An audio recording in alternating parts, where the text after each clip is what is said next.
J'ai commencé mes études en 1966 à la Sorbonne. J'ai eu la chance d'avoir un vieux mandarin de l'ancien système qui était André Chastel, qui a été un vrai maître. Et donc c'est vrai que ça a été le début d'une vraie découverte de l'histoire de l'art. Et puis très vite, j'ai eu un penchant pour l'histoire de l'architecture, donc je me suis assez vite spécialisée dans ce domaine.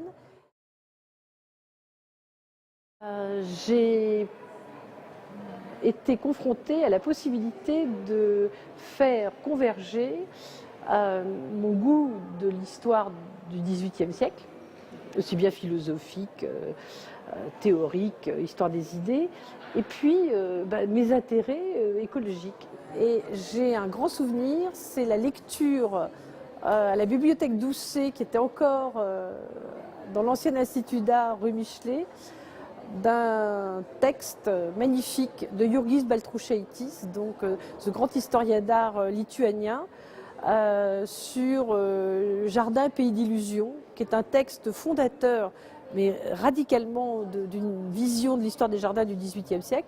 Et en lisant ce texte, je me suis dit, mais maintenant, il faut que je m'occupe des jardins.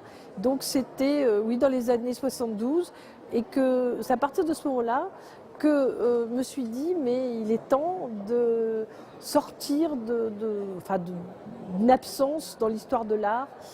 Et voilà, ça a commencé comme ça et ça a duré assez longtemps.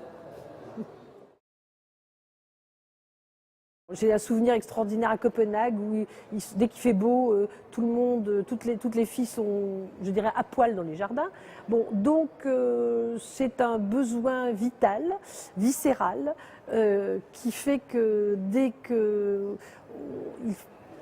la nécessité du soleil, de la lumière, d'un peu de verre, fait que les êtres humains ont cette pulsion. Alors, c'est pas très intellectuel, mais c'est parfaitement nécessaire.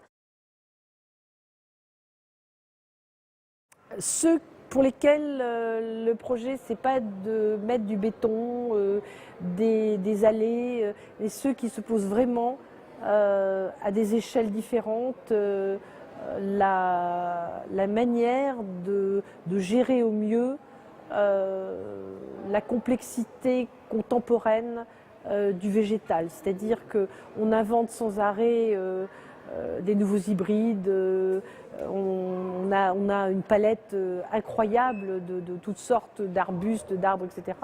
Donc la question, c'est la maîtrise de ces possibles et le fait de les mettre en scène d'une manière extrêmement intelligente et perceptible par le public, même si c'est par les sens, et surtout éviter tout ce mobilier, toutes ces choses beaucoup trop encombrantes qui occupent l'espace public en général.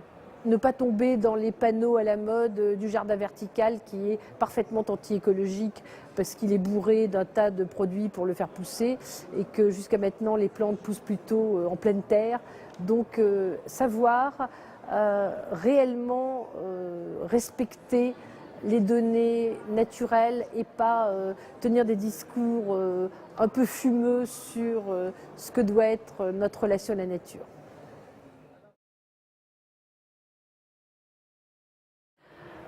C'est très compliqué. Moi, je pense que vraiment, les jardins sont des points de tangence d'un autre monde sur la Terre. C'est justement leur force et leur sens. Donc, la forme qu'ils ont n'a pas beaucoup d'importance. C'est la qualité de ces points de tangence qui existent encore.